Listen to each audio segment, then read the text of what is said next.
প্রিয় শিক্ষার্থী, কেমন আছো? আশা করি সবাই ভালো আছো।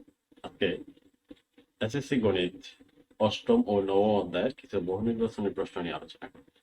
এর আগে আমি আরো কয়েকটি ভিডিও আপলোড করেছি বহু নির্বাচনী প্রশ্নের। সেই ভিডিওগুলো দেখলে আজকের ভিডিওটি তোমার দেখতে অনেকটা সুবিধা হবে।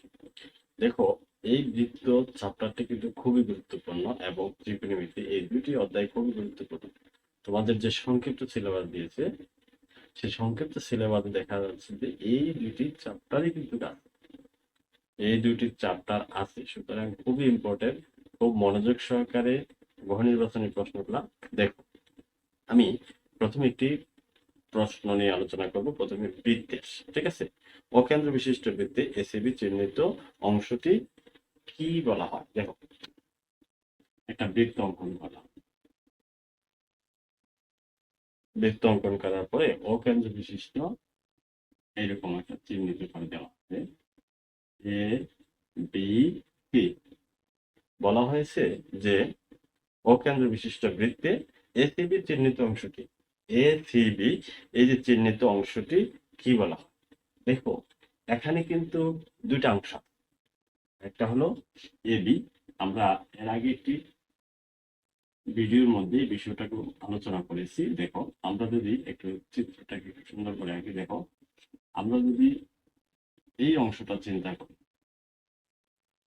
দেখো, একটা বৃত্তের এই যে ছোট অংশটা, এটার একটি নাম আছে। বড় অংশ, সেটির একটি নাম। দেখো, ছোট অংশটির নাম হলো উপচাপ আর বড় অংশটির নাম হলো অধিচাপ। তাহলে এ বি, এ বি হলো কি? এ বি হলো উপচাপ। আর এ সি বি এই সম্পূর্ণ অংশটা, এই অংশটাকে বলা হয় এ সি বি, এটাকে বলা হয় অধিচাপ। কি বলা হয়? অধিচাপ। তাহলে অবশ্যই তোমাদের এই বিষয়টা জানা হয়ে গেল যে উপচাপ কি এবং অধিচাপ কি, ঠিক আছে। এখন আরো একটি চিত্র অঙ্কন করে দেই। এ ও বি কি ধরনের কোণ? একটি বৃত্ত অঙ্কন করলাম, করে এভাবে চিহ্নিত করে দাও, ঠিক আছে। চিহ্নিত করে এখানে বলা হচ্ছে এ বি ও। তাহলে এ ও বি কি ধরনের কোণ? এটা অবশ্যই তোমাদের ভালো জানা আছে। এটা হলো কেন্দ্রস্থ কোণ। কারণ আমরা জানি যে বৃত্তের কেন্দ্রের সাথে যে কোণ উৎপন্ন করে সেই কোণটিকে বলা হয় কেন্দ্রস্থ কোণ, ঠিক আছে। আবার আমি যদি এখান থেকে এইভাবে একটি রেখা, এইভাবে দুইটি রেখা টানি, তো এখানে একটি কোণ উৎপন্ন হবে। সেই কোণটির নাম হবে কি? বৃত্তস্থ কোণ। তাহলে কেন্দ্রস্থ কোণ চিনলাম, বৃত্তস্থ কোণ চিনলাম। তাহলে এই ধরনের প্রশ্ন আসলে অবশ্যই তোমরা সহজে আনসার করতে পারবে। এরপরে আরো একটি চিত্র অঙ্কন করি এবং এই চিত্রটি খুবই গুরুত্বপূর্ণ। দেখো, এই যে দেখো, আমরা এইভাবে চিহ্নিত করে দিচ্ছি। হুম, মনে করো, সরি, এভাবে না, এটাকে আমরা ভাবে করে দিই। এই যে আমি চিহ্নিত করলাম, এখানে দেখো এ বি সি, এরপরে এটা হলো পি, এটা হলো ও। দেখো, এ বি সি, পি এবং ও, এখানে বলা হচ্ছে, এই চিত্রের মধ্যে বলা হচ্ছে এপিবি এবং এসিবি একে অপরের কি? দেখো, এপিবি আবার এসিবি, এপিবি এসিবি, একটা হলো এপিবি এই অংশটা বোঝানো হচ্ছে, আরেকটা মনে হচ্ছে এসিবি। সেটা কিন্তু মূলত কোনো কোণ চিহ্ন দেওয়া নেই, ঠিক আছে। কোণ চিহ্ন দিলে কিন্তু আমাদের হিসাব নিকাশটা একটু ব্যতিক্রম হতো। যদি বলতো এসিবি কোণ, ঠিক আছে, যদি এসিবি কোণ দেওয়া থাকতো তাহলে কিন্তু আমরা অন্য চিন্তা করতাম, ঠিক আছে। এখানে কিন্তু কোনো কোণ দেওয়া নাই, বলা হচ্ছে এপিবি এবং এসিবি একে অপরের কি। এখন দেখো, এখানে অপশন কিন্তু চারটি দেওয়া থাকবে। সেটাতে চাপ, উপচাপ, অধিচাপ, আরেকটা হলো অনুবন্ধী চাপ। তাহলে দেখো, চাপ, উপচাপ, অধিচাপ, আরেকটা হলো অনুবন্ধী চাপ। তাহলে দেখো চাপও হবে না, কারণ এটা দুটি আলাদা আলাদা বলা হচ্ছে। এপিবি এসিবি একে অপরের কি হবে, মানে একে অপরের কি। তাহলে এপিবি এসিবি এর কি হবে, এখানে আমরা দেখতেছি এপিবিও চাপ, এসিবিও চাপ। আবার এখানে এসিবি এটা আবার উপচাপ, সরি অধিচাপ। দেখো এসিবি এটা হলো অধিচাপ, আবার এপিবি এটা হলো উপচাপ। কিন্তু একটা প্রশ্নের মধ্যে দুইটা সঠিক আনসার হতে পারে না, একটা সঠিক। তাহলে কোনটা সঠিক? এই যে অনুবন্ধী চাপ। তাহলে আমরা দেখতেছি যে এ পি বি ও এসিবি একে অপরের অনুবন্ধী চাপ। এরপরে দেখো আমরা আরো কিছু প্রশ্ন নিয়ে আলোচনা করব। আসলে খুবই ইম্পর্টেন্ট এই অধ্যায়টা, বৃত্তের এই অধ্যায়টা খুবই ইম্পর্টেন্ট। এখন আরেকটি চিত্র অঙ্কন করে ও কেন্দ্র বিশিষ্ট বৃত্তে বৃত্তস্থ কোণ এবিসি। ঠিক আছে, দেখো আমি চিত্রটা এভাবে এঁকে নিলাম, এঁকে দেখো এভাবে চিহ্নিত করে এভাবে দিয়ে দিলাম। ঠিক আছে, এইভাবে ধোয়ার পরে আমরা এভাবে যোগ করে দিই, যোগ করে এ বি সি ও। তাহলে এ বি সি এবং ও তিনটা বিন্দু ও কেন্দ্র বিশিষ্ট বৃত্তে বলা হচ্ছে বিএসি।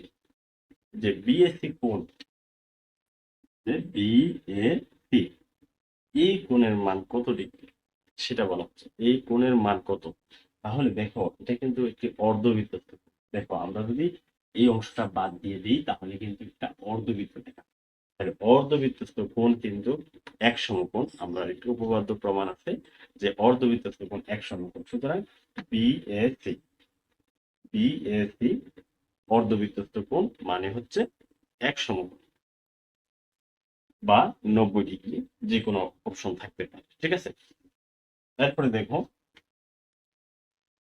আজকের জ্যামিতি গুলো আসলে খুবই ইম্পর্টেন্ট, এই ধরনের প্রশ্নে পরীক্ষায় আসে। দেখো অকেন্দ্র বিশিষ্ট বৃত্তে বিএসি, দেখো আমরা একটা চিত্র অঙ্কন করে নিই। এই যে চিত্র অঙ্কন করলাম বি এ সি, এরপরে আমরা এটা হলো ও, এভাবে চিহ্নিত করে দেওয়া। ঠিক আছে, এটা হলো ডি। তাহলে আমি কিন্তু চিত্রটা অঙ্কন করে নিয়েছি। এখানে প্রশ্নটা হলো, মনে করো বললো যে বি, এই যে দেখো বি ও সি। ঠিক আছে, প্রশ্নটা বললো বিওসি সমান কোনটি হবে, বিওসি সমান কোনটি হবে, এই ধরনের প্রশ্ন।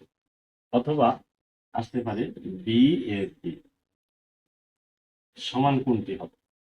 কারণ আমরা এই ধরনের একটি জ্যামিতিতে শিখে আসছি যে এটা কিন্তু বৃত্তস্থ কোণ এবং কেন্দ্রস্থ কোণ। ঠিক আছে, উপপাদ্য পরে আসতো, বৃত্তস্থ কোণ হচ্ছে কেন্দ্রস্থ কোণের, এই যে বৃত্তস্থ কোণ, এই বৃত্তস্থ কোণটা হচ্ছে কি এই কেন্দ্রস্থ কোণের অর্ধেক, আবার কেন্দ্রস্থ কোণ হচ্ছে বৃত্তস্থ কোণের অর্ধেক। তো এই সূত্র অনুসারে আমরা দেখতেছি যে এটি যদি বলা হয় বিএসি বিওসি সমান কত, তাহলে বিওসি সমান আমি লিখবো 2 গুণ বিএসি। আর যদি বলা হয় বিএসি সমান কত, তখন বলবো হাফ অফ গুণ বিওসি। ঠিক আছে, যে কোনো প্রশ্নে আসতে পারে।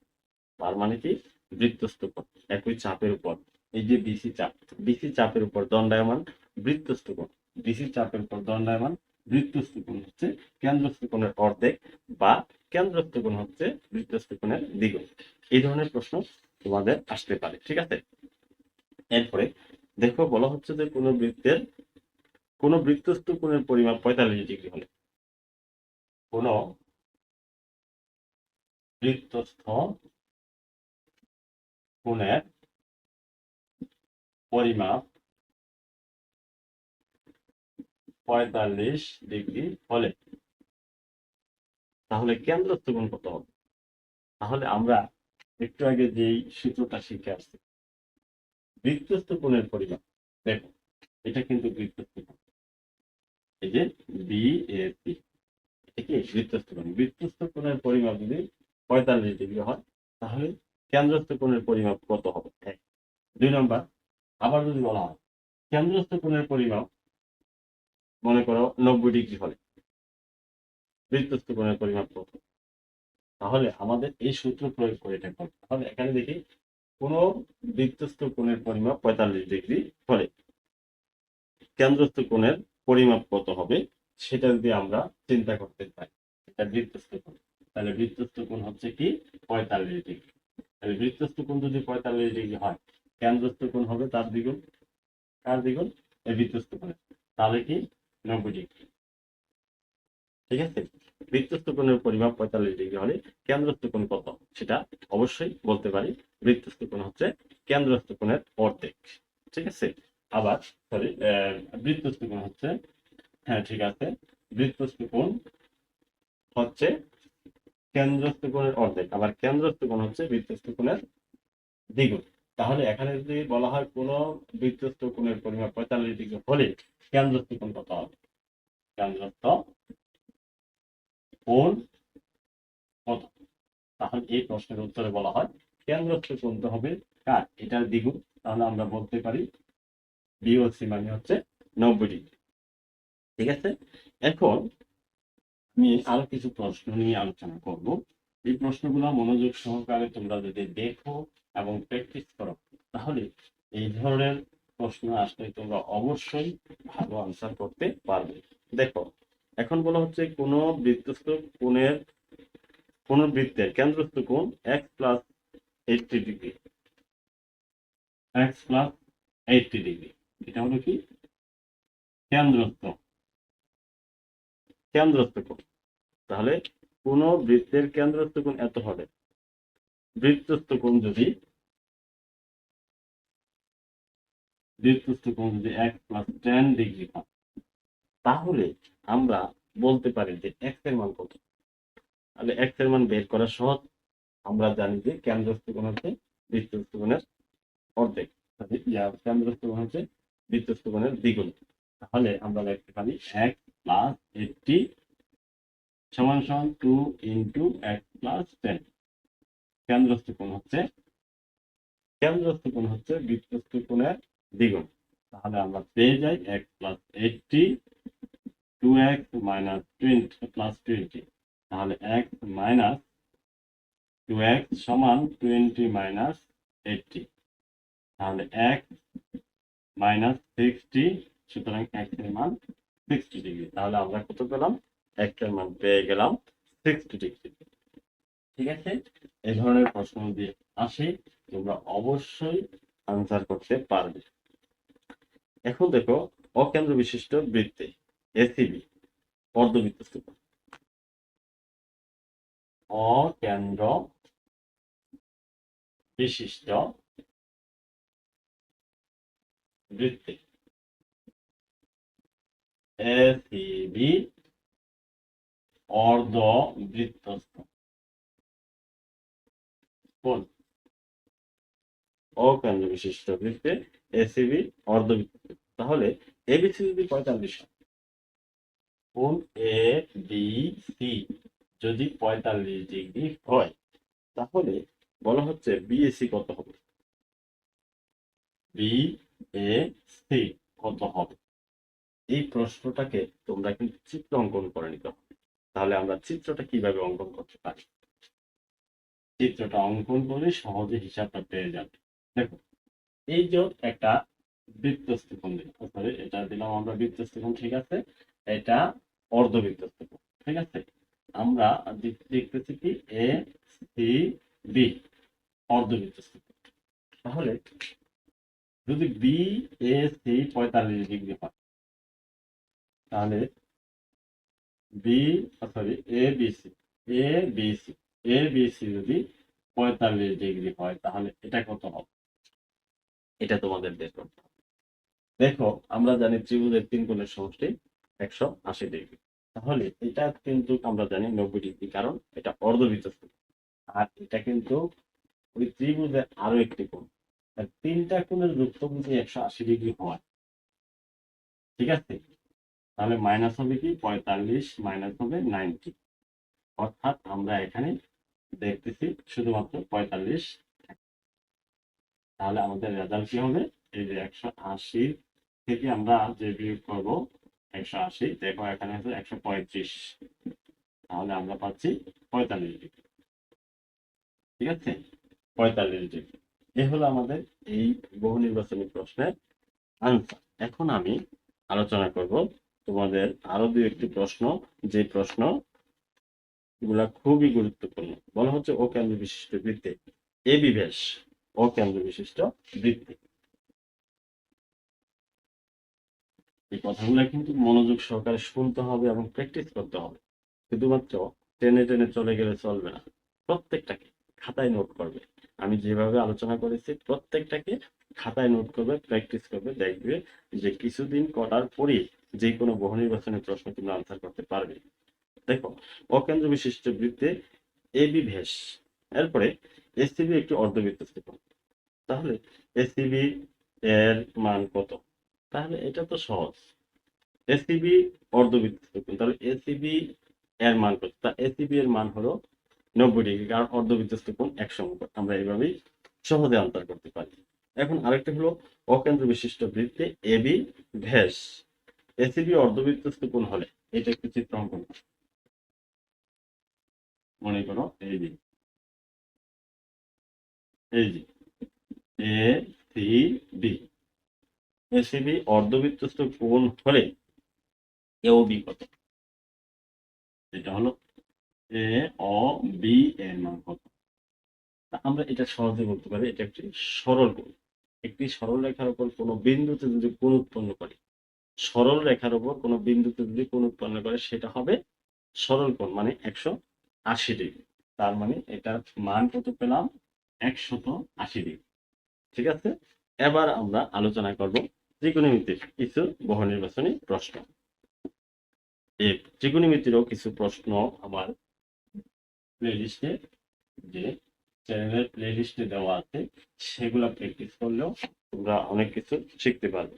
যদিও তোমরা মাঝখান থেকে যে কোনো একটা ভিডিও দেখলে বুঝতে একটু কষ্ট হবে, ঠিক আছে, তারপরে আমি প্রত্যেকটি প্রশ্নকে ভেঙে ভেঙে বোঝানোর চেষ্টা করতেছি।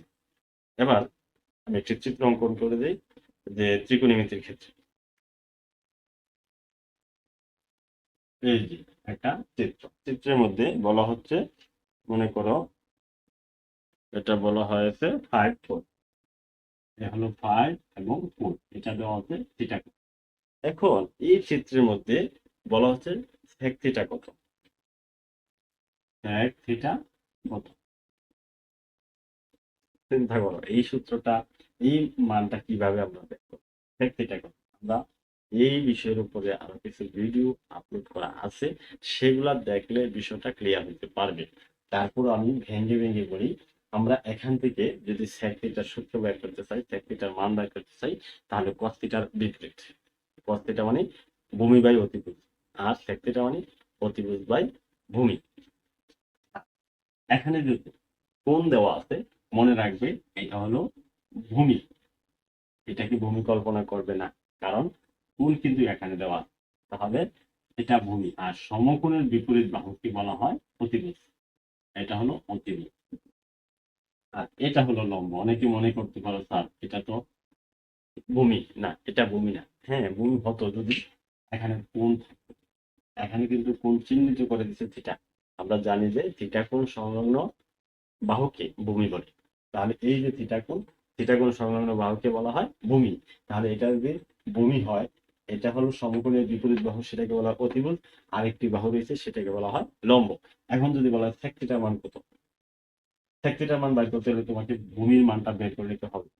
তাহলে ভূমির মান কিভাবে বের করবো? অতিভুজ স্কয়ার ইকুয়াল লম্ব স্কয়ার প্লাস ভূমি স্কয়ার। অতিভুজ স্কয়ার ইকুয়াল টু লম্ব স্কয়ার প্লাস ভূমি স্কয়ার। ভূমিকে ধরে নিলাম এ, ধরে নিলাম এ, তাহলে কি হলো 25 মাইনাস 16 স্কয়ার। তাহলে কত হলো? 9 সমান সমান স্কয়ার, মানে হচ্ছে এ সমান সমান 3। এটা পেয়ে গেলাম ঠিক। তাহলে আমরা কি পাই? sec থিটার সূত্র অতিভুজ বাই ভূমি মানে 4/3। রেজাল্ট পাবো কি 4/3, কারণ লম্ব হলো cos থিটার সূত্র হলো ভূমি বাই অতিভুজ, আর এখানে sec থিটার সূত্র হবে কি, সরি এখানে ভুল করেছি আমি, অতিভুজ বাই ভূমি, অতিভুজ বাই ভূমি হবে। এটা কি হবে? অতিভুজ বাই ভূমিটা লম্ব বাই ভূমি হবে না। যদি tan থিটার কথা বলে, যদি বলা হয় tan থিটার কত, যদি বলা হয় tan থিটার মান কত, তখন আমি লিখতে পারবো কি লম্ব বাই ভূমি। ঠিক আছে? যদি sec থিটার মান বলা হয় তখন কি হবে? এই যে দেখো অতিভুজ বাই ভূমি 5/3। এইভাবে তোমরা এই ধরনের প্রশ্ন আনসার করতে পারবে। ঠিক আছে?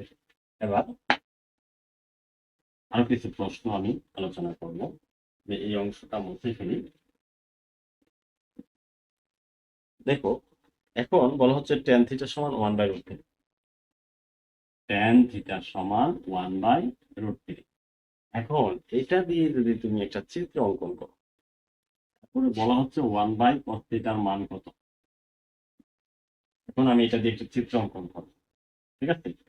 চিত্র অঙ্কন করবো, চিত্র অঙ্কন করলে আমি মানটা পেয়ে যাবো। চিত্র অঙ্কন করলে আমি যদি এখানে মনে করে নিলাম থিটা, তাহলে কি হলো? লম্ব বাই ভূমি। তাহলে লম্ব হলো 1, ভূমি হলো √3, কারণ tan থিটা হলো লম্ব বাই ভূমি। এই যে থিটা কোণ সংলগ্ন বাহুকে ভূমি বলা হয়, এটা ভূমি। এখন দেখো লম্ব বাই ভূমি, অতিভুজটা বের করা যায়। অতিভুজটা বের করবো কিভাবে? এই যে দেখো অতিভুজটা বের করবো আমরা এইভাবে। দেখো আমি ধরে নিলাম এটা x স্কয়ার সমান 1 স্কয়ার প্লাস √3 স্কয়ার।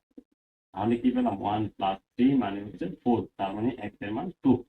এই যে এটার মান হলো 2।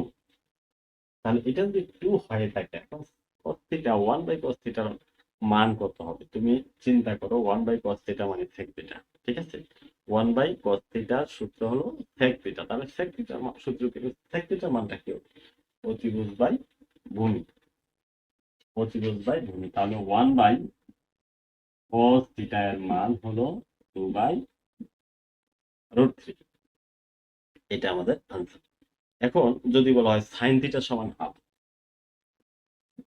sin থিটা সমান হাফ হলে বলা হলো cos থিটার মান কত,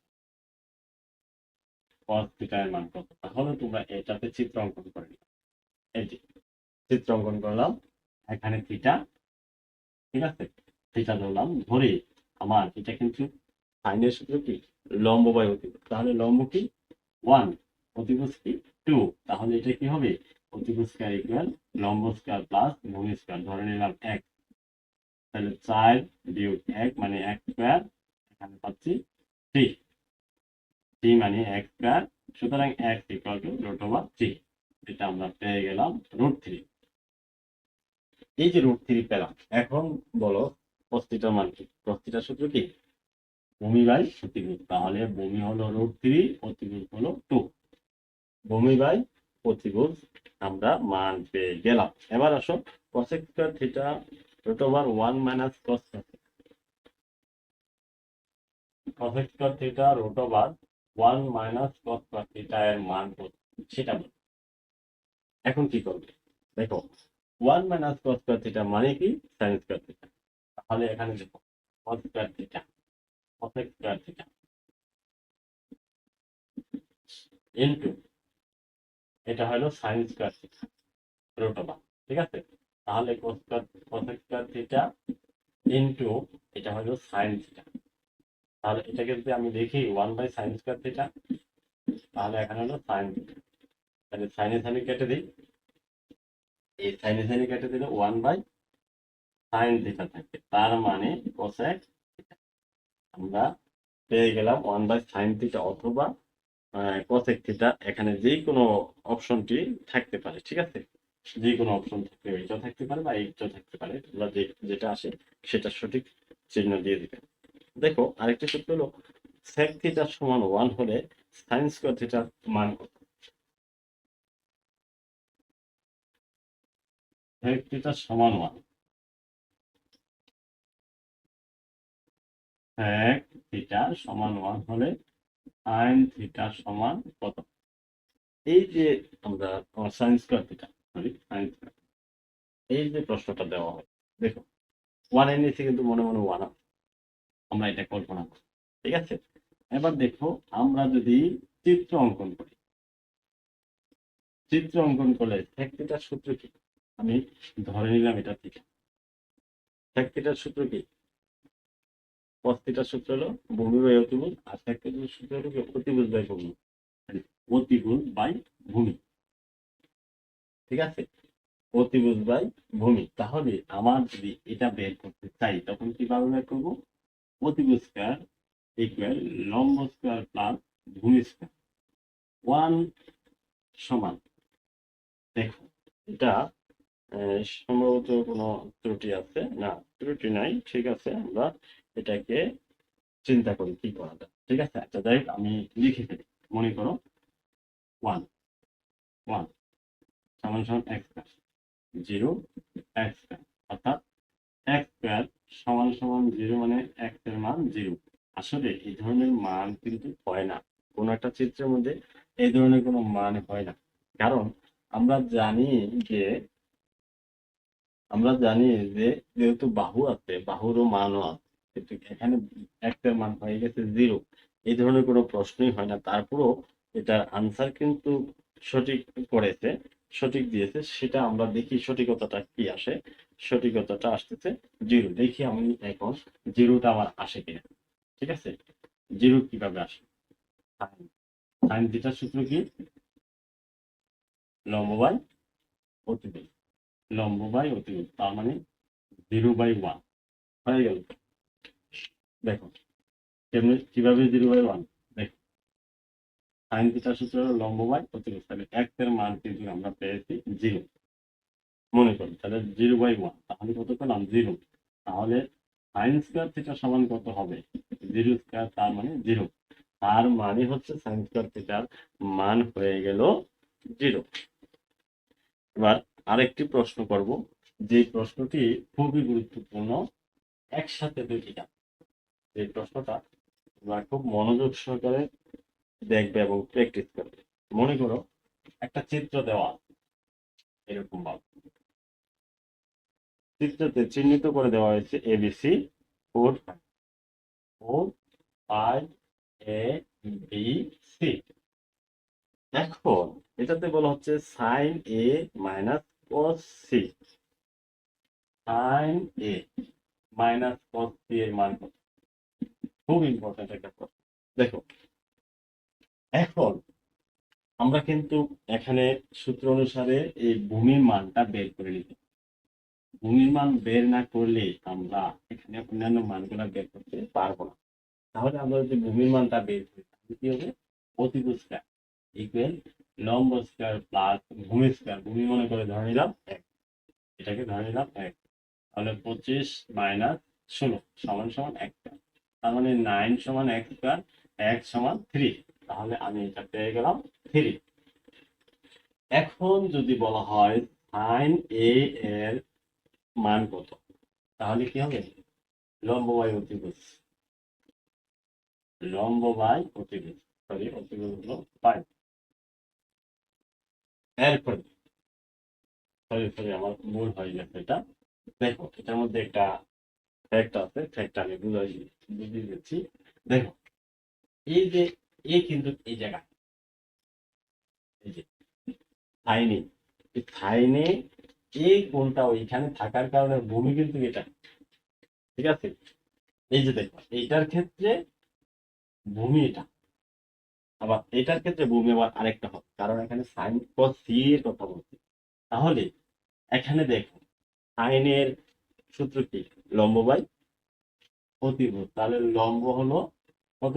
3, আর অতিভুজ হলো 5, লম্ব বাই অতিভুজ। দেখো ভালো করে বোঝার চেষ্টা করো, এই জায়গায় ভূমি হয়েছে কেন? এটা থিটা কোণ, কারণ এই কোণটা এখানে উল্লেখ করা, এই কোণ এখানে উল্লেখ করা আছে, তার মানে এটা একটা থিটা কোণ, এই থিটা কোণ এর সাপেক্ষে এটা হলো ভূমি। তাহলে এটা যদি ভূমি হয়, লম্ব কোণটা এটা, তাহলে লম্ব বাই অতিভুজ হলো সাইন, ঠিক আছে। এবার কস সি, কস সি বের করো, কস সি এর সূত্রটা কি হবে? দেখো এই ক্ষেত্রে আবার দেখো এখন আমি থিটা কোণটা নিয়ে আসলাম এখানে কেন, ওই যে cos c আছে, cos c এখানে থাকার কারণে এখানে কি হলো, এটা ভূমি, এটা লম্ব, এটা অতিভুজ, ভূমি লম্ব অতিভুজ। তাহলে cos c হলো ভূমি বাই অতিভুজ, তাহলে ভূমি কত 3, অতিভুজ কত 5, 3/5। তাহলে sin a minus cos c সমান কত, sin a মানে হচ্ছে 3/5, cos c মানে হচ্ছে 3/5, তার মানে কি রেজাল্ট 0। এইভাবে আমরা বহু নির্বাচনী প্রশ্নগুলো যদি প্র্যাকটিস করি, যে কোনো প্রশ্ন আসলে আশা করি তোমরা আনসার করতে পারবে। আজকের ক্লাস আমি এখানে রেখে দিলাম।